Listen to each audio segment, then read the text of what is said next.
দৰঙৰ নেউকপাৰা মধ্য আৰু উচ্চ ইংৰাজী বিদ্যালয়ৰ ৰূপালী জয়ন্তী সমাৰোহৰ লাইখুটা স্থাপন অনুষ্ঠান। লাইখুটা স্থাপনৰ শুভাৰম্ভ কৰে কবি সাহিত্যিক তথা যুৱ নেতা উমৰ ফাৰুকে।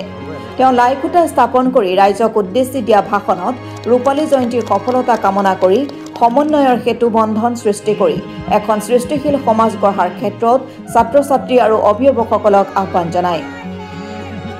আজি বিদ্যালয় চৌহদত আয়োজিত গাম্ভীৰ্যপূৰ্ণ সভাযোগে লাইখুটা স্থাপন অনুষ্ঠানটোত কলাইগাঁও প্ৰেছ ক্লাবৰ সভাপতি টংকেশ্বৰ বৰুৱা আৰু চিপাঝাৰ ডিজিটেল মিডিয়া ফৰামৰ সভাপতি কণ আলী হাজৰিকা, গৰিয়া মৰিয়া দেশী জাতীয় পৰিষদৰ কেন্দ্ৰীয় সম্পাদক চাহাবুদ্দিন আহমেদ, বিশেষভাৱে উপস্থিত থকা অনুষ্ঠানটোত ছাত্ৰ ছাত্ৰী, অভিভাৱক আৰু পৰিচালনা সমিতিৰ সভাপতিসহ আঞ্চলিক ৰাইজ উপস্থিত থাকে।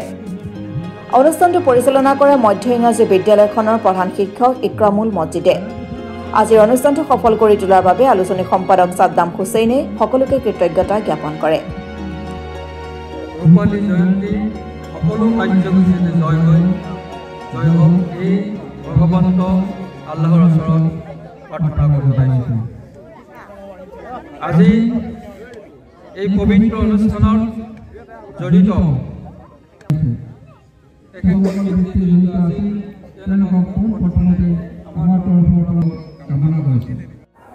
আজি নেউকপাৰা মধ্য আৰু উচ্চ ইংৰাজী বিদ্যালয় ৰূপালী জয়ন্তী উপলক্ষে লাইখুটা স্থাপনত আমাক আমন্ত্ৰণ জনাইছিল। বিদ্যালয়ৰ কৰ্তৃপক্ষ তথা উদযাপন সমিতিক ধন্যবাদ আৰু কৃতজ্ঞতা জনাইছোঁ। আজি ইয়াত আহি এটা অনুভৱ হৈছে, এই বৃহত্তৰ নেউকপাৰা অঞ্চলৰ মানুহৰ যিটো এটা নিজৰ অনুষ্ঠান বা নিজৰ এটা পৰ্ব হিচাপত প্ৰতি ঘৰৰ মানুহ যি ওলাই আহিছে,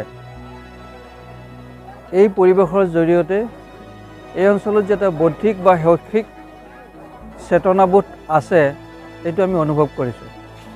আৰু বিদ্যালয়ৰ প্ৰধান শিক্ষক প্ৰমুখ্যে শিক্ষকবৃন্দই দিন ৰাতি একাকাৰ কৰি বিদ্যালয়খনৰ সাৰ্বঙ্গিক উন্নতিৰ বাবে এটা আহুপুৰুষাৰ্থ চেষ্টা অব্যাহত ৰাখিছে। আৰু আমাৰ এই অভাজনক আনি এই শুভ মুহূৰ্ত আৰম্ভণি কৰিব দিয়াৰ কাৰণে উদযাপন কমিটিৰ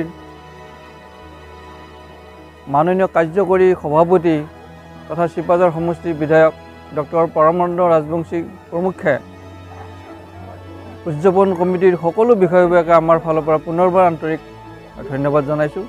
আৰু আশা কৰিছোঁ মাঘ বিহুৰ পিছে পিছে অনুষ্ঠানটো উদযাপন হ'ব, এই অনুষ্ঠানটো সাফল্যমণ্ডিত হ'ব। আৰু লগতে আশা কৰিছোঁ এই বিদ্যালয়খনৰ জৰিয়তে এই অঞ্চলৰ পৰা মানৱ সম্পদ গঢ় ল'ব, এই আশা কৰিছোঁ। আৰু ভগৱন্তৰ ওচৰত এয়া আমাৰ প্ৰাৰ্থনা জনাইছোঁ। আমাৰ এই এলেকালৈ আপোনালোকে প্ৰেছ মিডিয়াৰ মানুহ হিচাপে আহি আমাক যি আপ্লুত কৰিছে, তাৰ বাবে আমি আপোনালোকৰ ওচৰলৈ আপোনালোকৰ চেনেললৈ ধন্যবাদ আৰু কৃতজ্ঞতা জ্ঞাপন কৰিছোঁ। আমাৰ আজি ৰূপালী জয়ন্তী উপলক্ষে প্ৰথম কাৰ্যসূচী লাইখুটা স্থাপন। লাইখুটা স্থাপন ইতিমধ্যে হৈ গ'ল। লাইখুটা স্থাপক হিচাপে উমৰ ফাৰুকদেৱ, তেখেত এজন সমাজ সেৱক, অসম সাহিত্য সভাৰ এজন বিষয়বাবত থকা মানুহ, কবি, তেখেতৰ জৰিয়তে আমি আজি লাইখুটা স্থাপনৰ কাৰ্যটো সমাপন কৰিবৰ কাৰণে সম্ভৱপৰ হ'লোঁ। ৰূপালী জয়ন্তী উদযাপন কৰিবৰ কাৰণে আমি আগবাঢ়ি আছোঁ। আমি আশা কৰোঁ এই অনুষ্ঠানটো সৰ্বাংগ সুন্দৰভাৱে ৰাইজৰ সহযোগত আমি আগবাঢ়ি যাব পাৰিম বুলি আমি আশা ৰাখিছোঁ। আজি যিটো ৰাইজৰ উপস্থিতি, ৰাইজৰ সহযোগিতা দেখিছোঁ, আমি সঁচাকৈ আনন্দিত হৈছোঁ।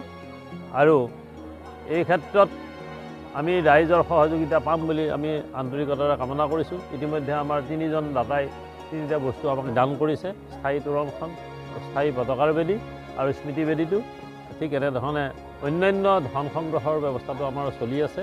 আমি আশা কৰোঁ আমাৰ এই অনুষ্ঠানত আমাৰ চিপাঝাৰ সমষ্টিৰ সন্মানীয় বিধায়ক মাননীয় ডক্টৰ পৰমানন্দ ৰাজবংশীদেৱে সভাপতিত্বৰ দায়িত্ব লৈছে আৰু তেখেতে আমাক যিখিনি দিহা পৰামৰ্শ বা যিকোনো ক্ষেত্ৰতে সহায়ৰ হাত আগবঢ়াই আছে।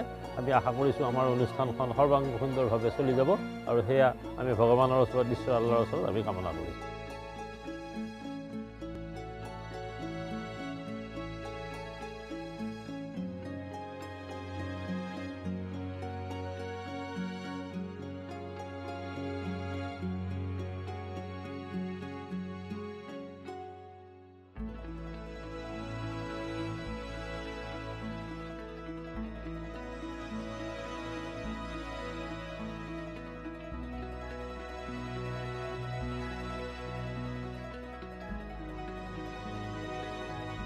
দৰঙৰ পৰা কণালী হাজৰিকাৰ ৰিপৰ্ট অসম টুডে।